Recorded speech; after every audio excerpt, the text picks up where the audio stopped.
welcome to Tunis and Mountain View and Building 43, Google. It is my pleasure today to introduce James Ehrlich, one half of the duo, the Hippie Gourmet, which is it's more of a lifestyle and also a PBS show.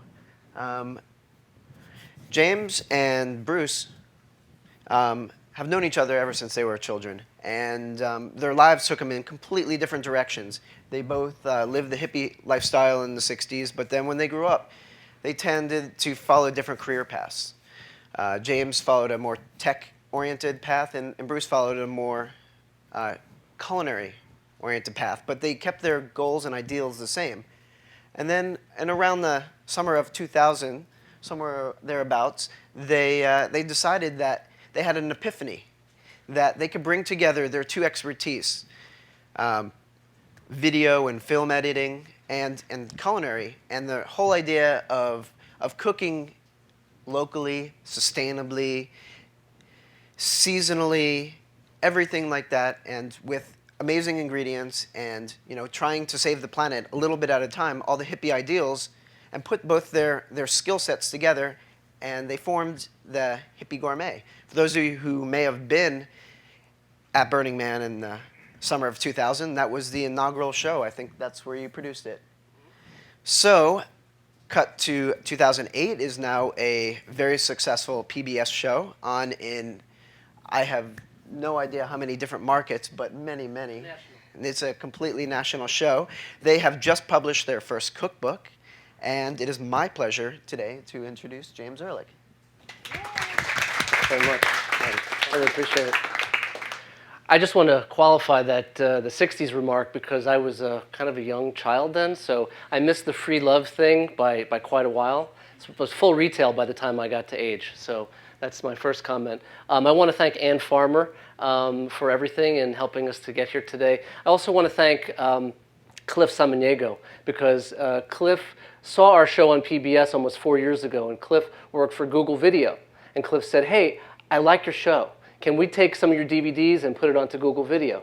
And that started a relationship between the Hippie Gourmet and Google, which I'm not sure you might know about or not. And then obviously when Google bought YouTube, we moved over to YouTube, and our gurus now and our partners. And this is something that we just celebrate, because this is to us a really, really important platform to reach lots of our audience.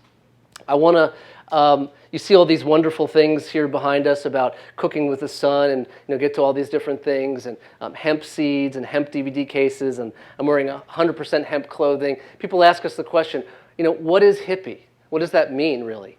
And here's the thing. We're taking the name back.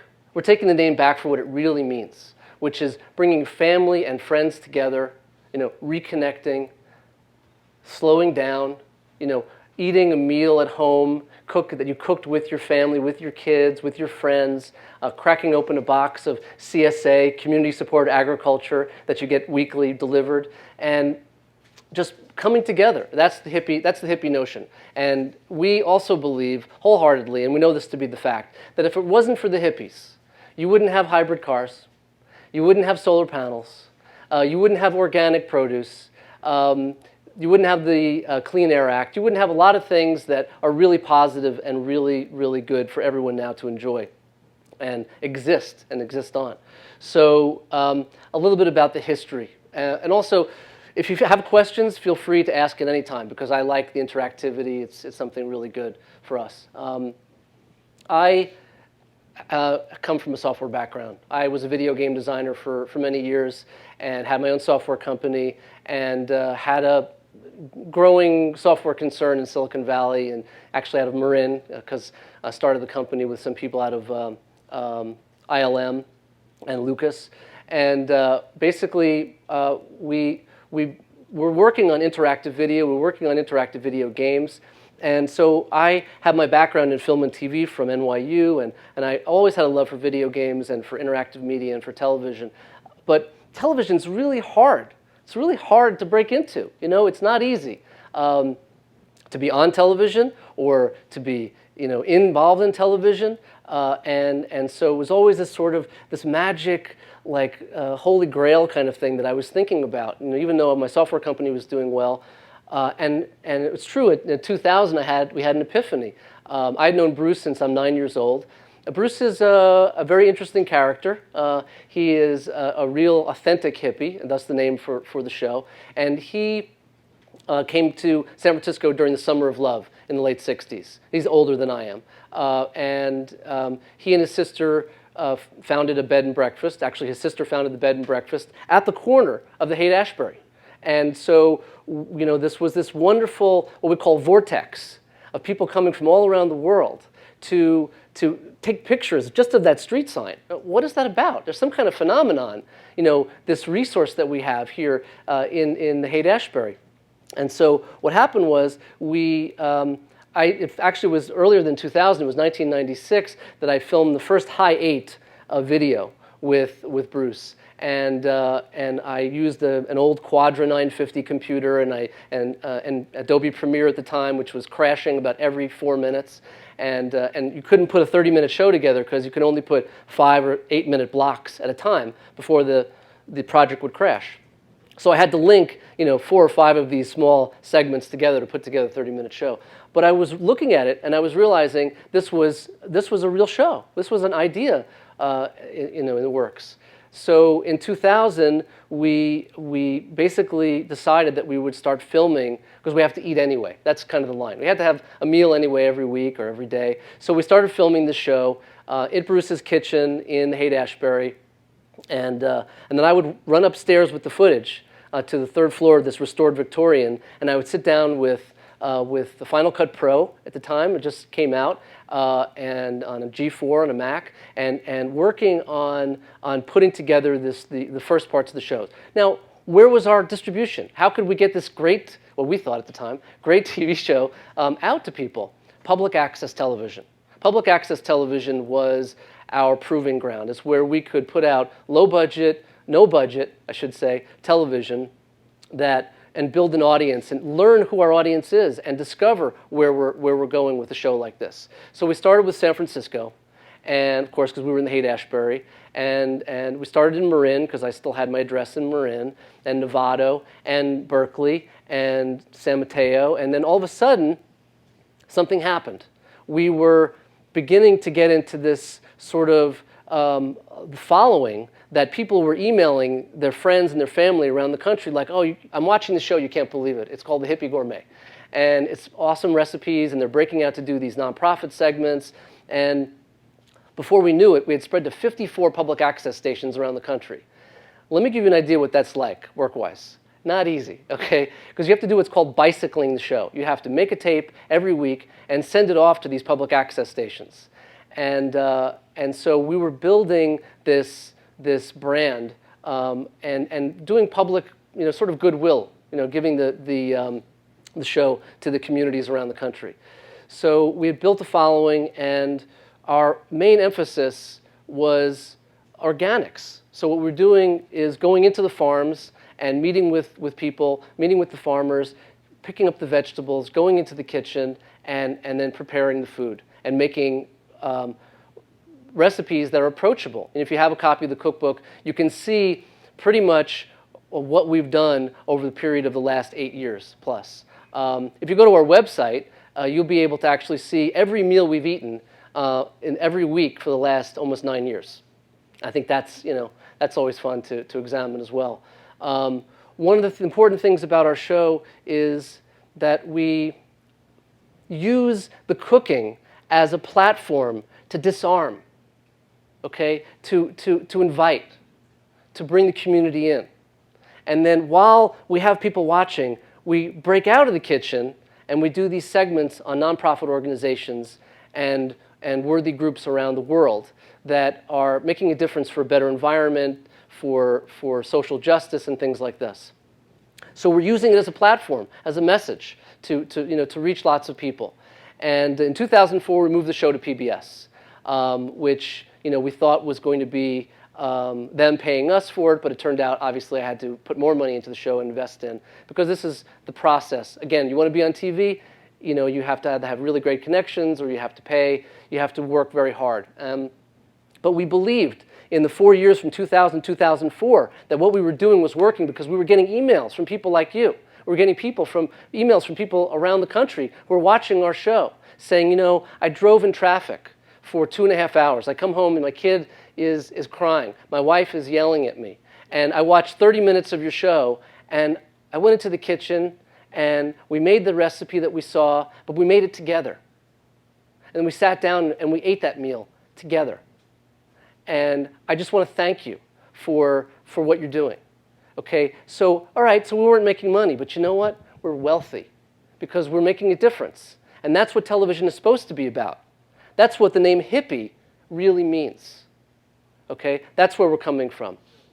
And of course, we get lots of emails from people who now are just fully engaged in the show, and we'd like to think that we were sort of ahead of the curve on the social networking thing, but we were kind of trying to really make television more interactive than just yelling at the screen, or whatever it might be. So our show really tries to show people what it is to be involved in their community as well, and to take an active participation, not only in the kitchen, but what you can do in the community. So that's why we talk about community support agriculture, knowing who's growing your food, knowing where your food's coming from, taking your family, your kids, your friends, going to that farm, meeting the farmers, getting that box delivered every week. And yeah, it's a lot of produce. It's a lot of fruit and veggies. But it's seasonal, and it's delicious. And if it's too much, guess what? Invite friends over, or and have a family get together. In other words, it's meant for community. Again, the word hippie to us means community, and that's something really important. So I want to talk a little bit. What's important for us as well is we travel around the world. We've been very fortunate and very blessed to have partners who have helped us over the years. Google is certainly one of them with Cliff Samaniego, as I mentioned, YouTube, but also Apple Computer has been there for us. And we have partners such as the Solar Oven Society, which is solarovens.org, and also the Tulsi Oven folks. And this oven's actually made in India. It's a women-owned company, and it's all made by women. And let me start with the solarovens.org oven. The solarovens.org oven is made from 100% recycled soda bottles.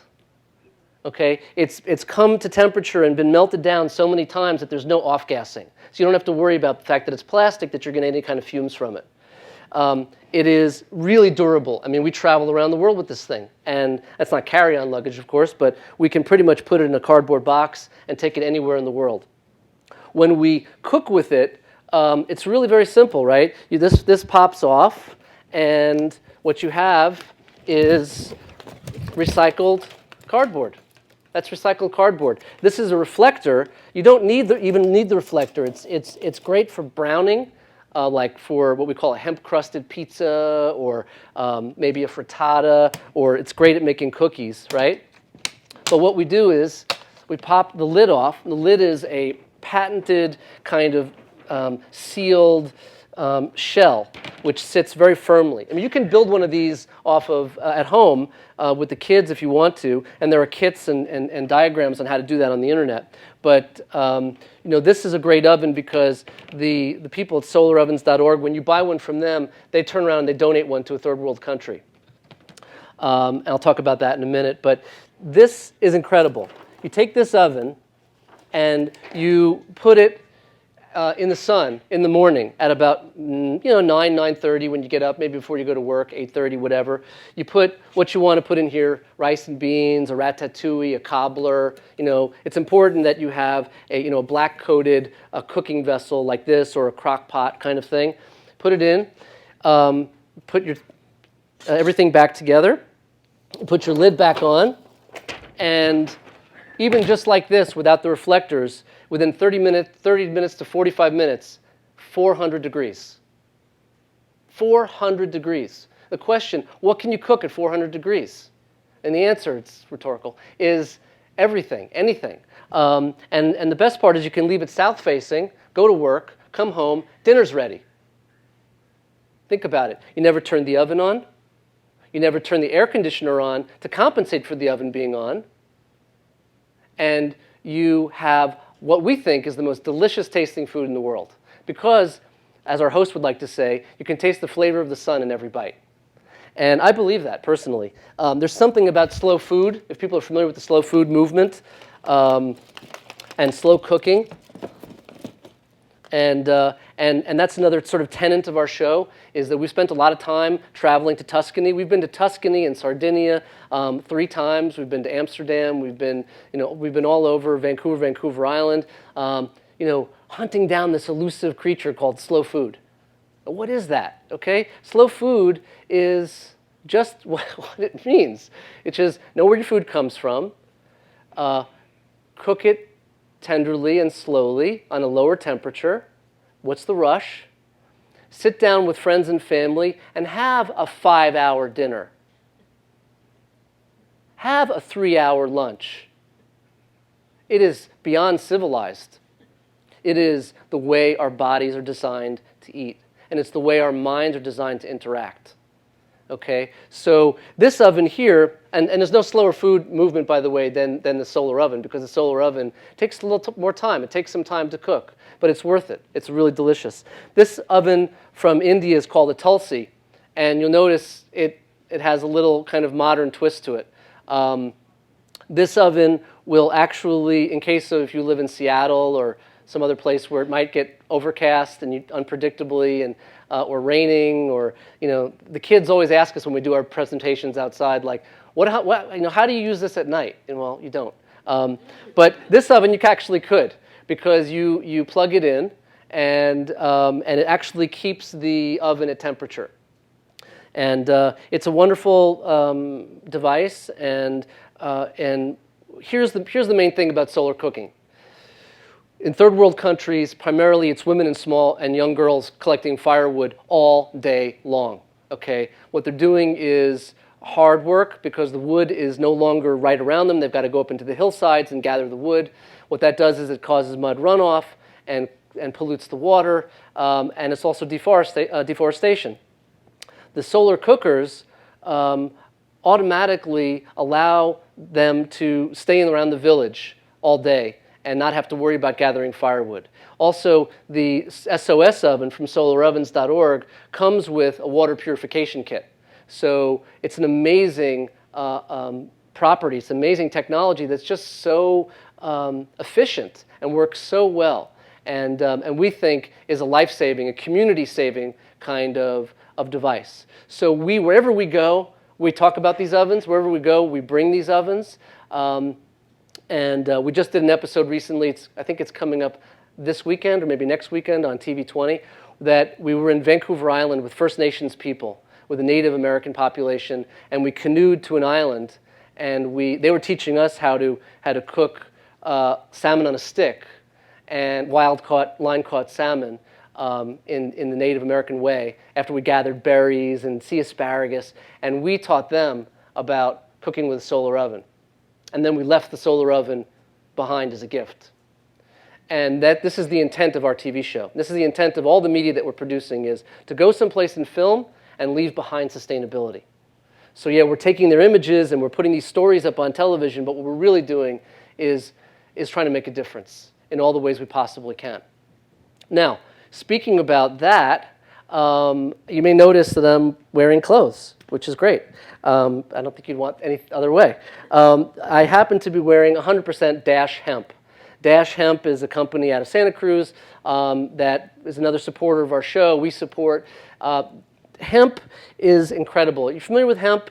It's the cousin of another plant that is maybe sort of illicit, but we don't really talk about that as much. What we talk about is that hemp, industrial hemp, can actually solve the world food crisis. Why? Because hemp seeds. Let's talk about the hemp plant. The hemp plant grows like a weed. You know why? Because it is.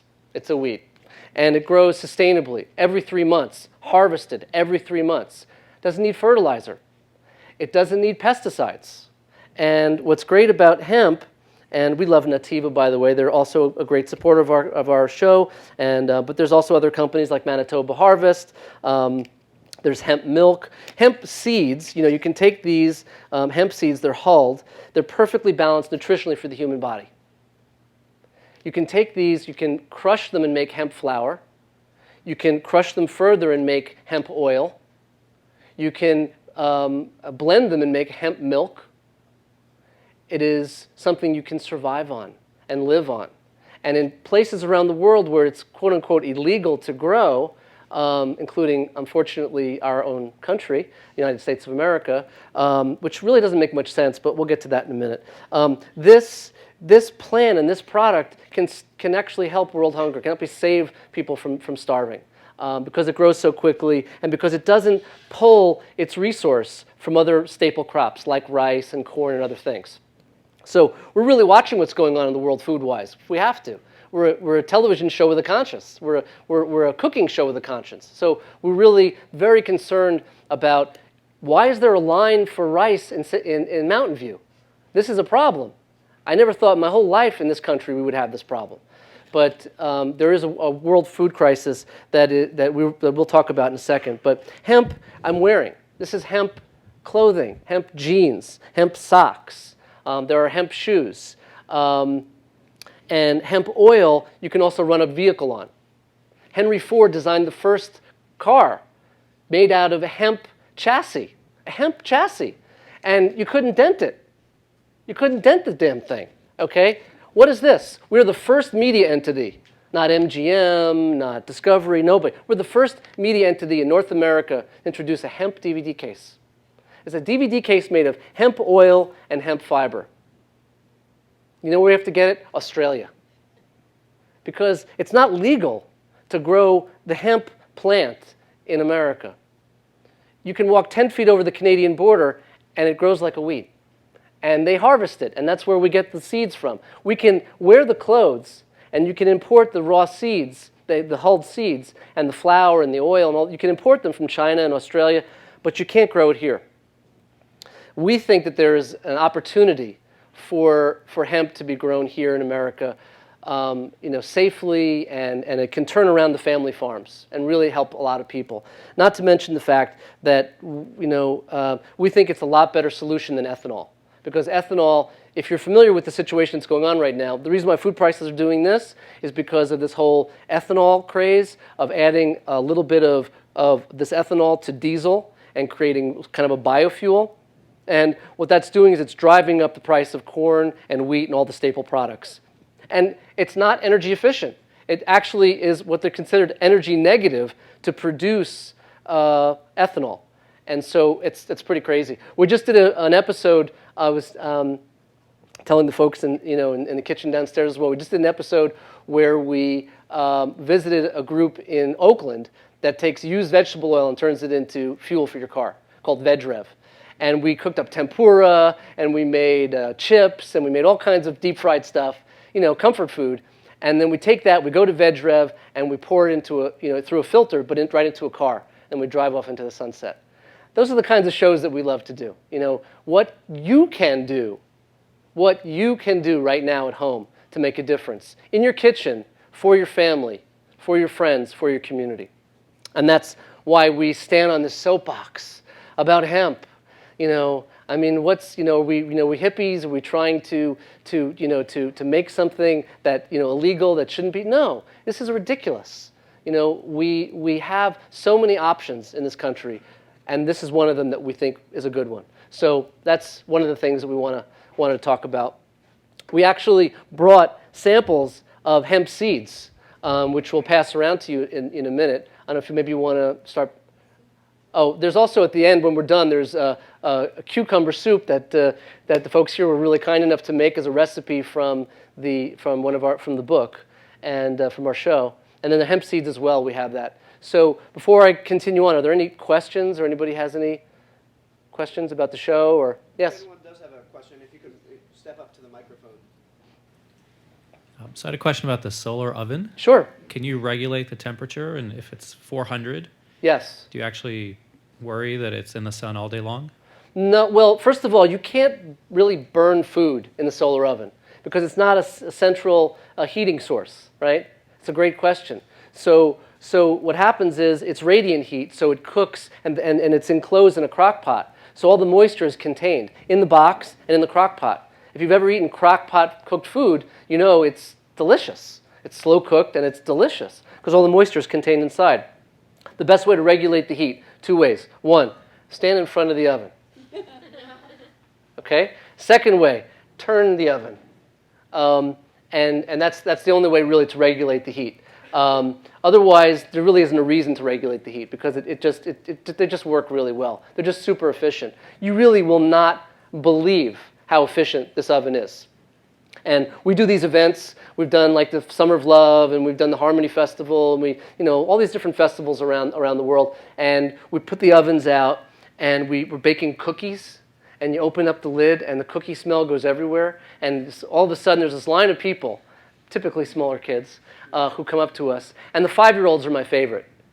They just stand there, getting it, And they have to go get their parents and bring their parents over because this is so amazing. Look, cookies with the sun.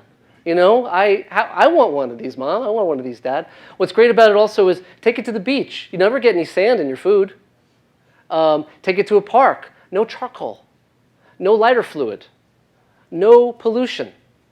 And you're the envy of everybody because you're cooking lunch with the power of the sun. The only issue is when people come to look at what you're doing, you have to, kindly tell them to not block the sun from the oven, which is a really popular thing that happens with us. So now it's a great question, and you really watch the thermostat just go straight up as soon as you put it into the sun in the morning. So best time, like I said, is about 9:30 in the morning to put the solar ovens out. So like I said, one of my influences as a child growing up and why we produced a television show was the Galloping Gourmet. If you're familiar with the Galloping Gourmet or not, a chef named Graham Kerr. And it was so incredible because every time he would do his show on PBS, he would always invite like 1 or 2 people out from the crowd to eat the food at the table. And I was always so envious of those people. I was like, oh, as a kid, I was like, oh, how can I get up onto that stage? How can I enjoy that food? And our host, Bruce, his early influence was a guy named Yule Gibbons. If you're familiar with Yule Gibbons, this is a crazy guy who would go into the forest and show you how to survive for a week on this kind of bark from a tree, that kind of stuff. So together we had this weird connection about food and technology and video and television and putting it all together. I have a YouTube segment I'd like to show also because some of the things we like to do is when we break out what I call doing the visual sorbet. We get out of the kitchen to break out of the recipes and the kind of claustrophobic feeling. If you watch the Food Network, it's kind of claustrophobic in there sometimes because they're too much in the kitchen. So, wow, that's a colorful website. And of course, one of my favorite clips, if you go ahead and select that, we did a feature on a local inventor named Bob Schneeweiss. Bob Schneeweiss. You got to get one of these, man. This is I guess I can let Bruce tell you himself. Chariot that walks, and it's dressed like George Bush, and it has the potential to save the planet. Bob Schneeweiss is going to tell us all about it. Bob, what do you got here, man? I've heard some crazy stuff. What are you building? Something to save the world from itself, guy. Awesome, That's man. what we're going to do. This is a blast. You got to take me for a ride. Okay, yeah, I'll go get George, and we can go for a ride. Wow. Look at this thing. Awesome. Awesome. Woo! What was the inspiration for you to make a walking chariot? Well, I wanted to know exactly how I walk. I work in a neurobiology department, and I was interested in the walking motion. Is it more efficient than wheels? Because the way I see it is, if you look at nature, you don't see any wheels. Everything's got legs, they fly, they do everything else, and if Darwin and Mother Nature is any good, and if you believe in creation, God doesn't build any junk, and He didn't put wheels in anything. So I figured legs is the way to go, and it turned out it's as efficient or more efficient than a wheel on the locomotion. That's probably why we got legs. So what is the power source behind this fantastic machine you've built here? The energy source, we're solar powered. Everything on this planet is solar powered, so the obvious choice in power is solar power. I got a solar charging station on here, so when I'm at home, I plug them in and do the charging of all my electric vehicles off of solar. Right in the middle of George's chest, there's an electric motor about that big, weighs 25 pounds. It's got enough horsepower to run 5 Georges. And that goes through a bunch of mechanisms, and it just churns the legs. And there's a battery system, 2 batteries, 24-volt batteries, about 100 pounds of batteries, and a speed controller. And that's it. No electronics on that thing at all.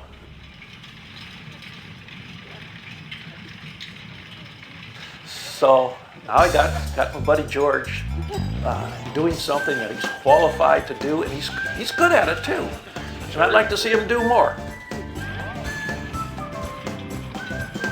He's got to run totally within the bounds of sustainability, not mucking up the atmosphere or anything else. That when he's running, power is being taken from the sun, and I live only on the energy that the sun gives me every day.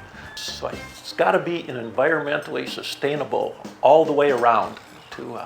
That's the statement I'm making with that thing too. So Bob, I guess it's you and me.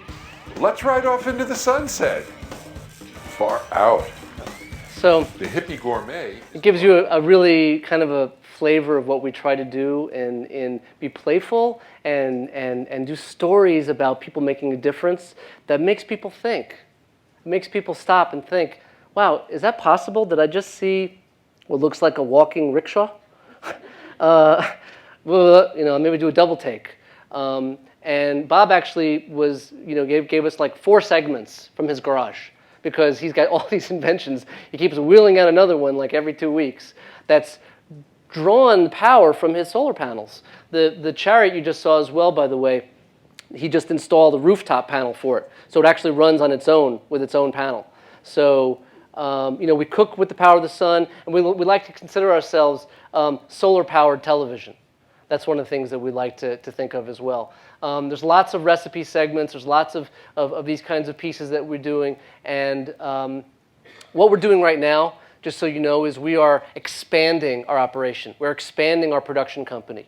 We are working to build several more additional TV series in the theme of green, sustainable programming.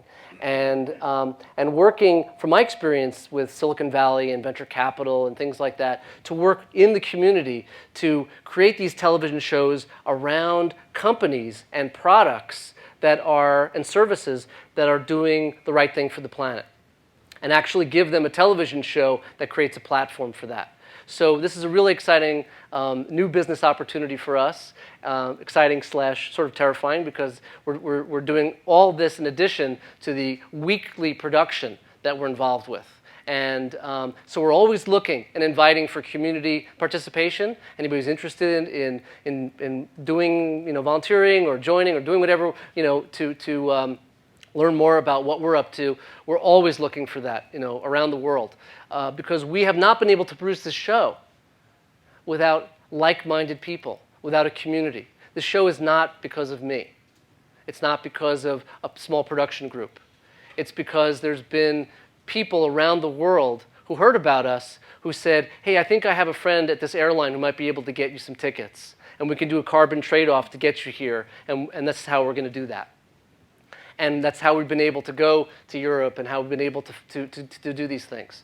So, we're really trying hard to make a difference. And, we have our show, our DVDs, we have our recipes in our cookbook, and our show appears weekends in the Bay Area on TV 20, Cable 13. I guess all of you have the plantable show schedule, and also we are on PBS National, around the world, around the country, and on YouTube around the world, I should say. We're global on YouTube, so you can feel free to tune in and watch a show in lots of different ways and at your convenience.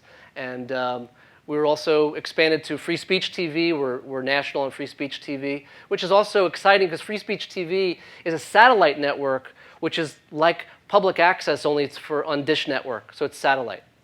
So again, we're sticking to our roots.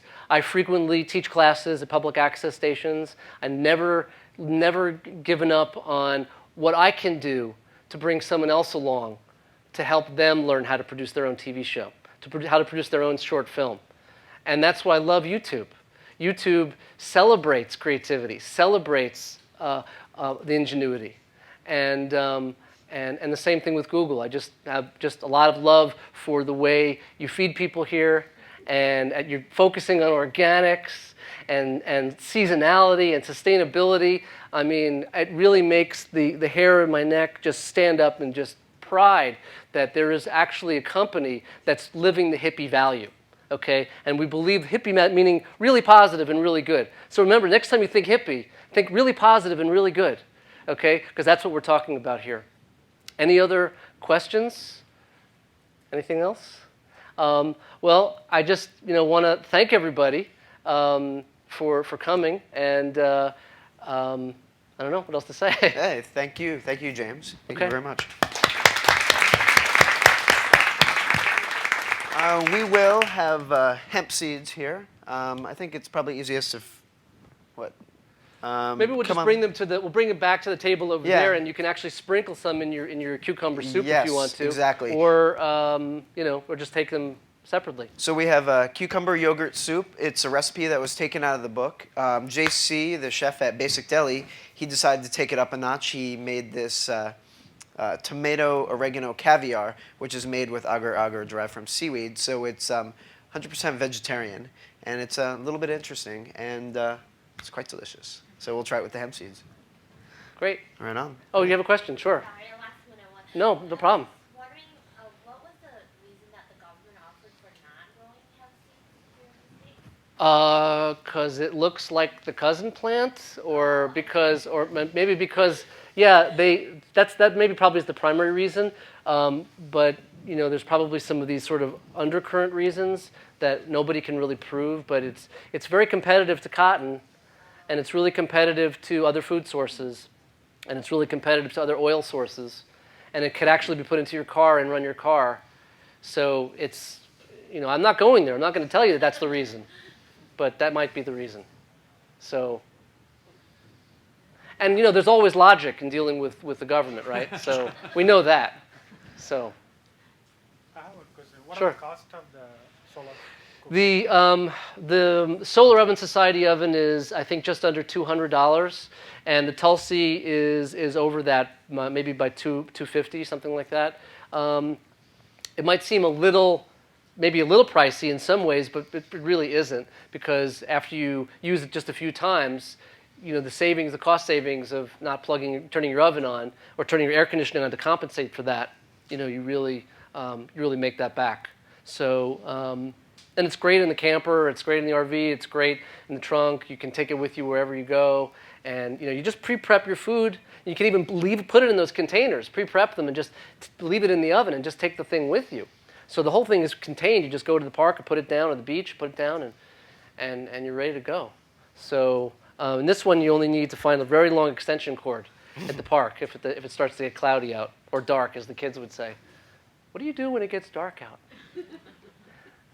So I really appreciate everything. It's great to have Google here for us, and the fact that we didn't approach you approached us, and you took our episodes through Cliff and digitized them and put them up on Google Video at the time, and it gave the people who we were filming around the world an opportunity to see, because they couldn't see us on TV, obviously, on PBS here in the States. They could see very easily through Google Video. And then when you move to YouTube, again, we didn't have to do anything.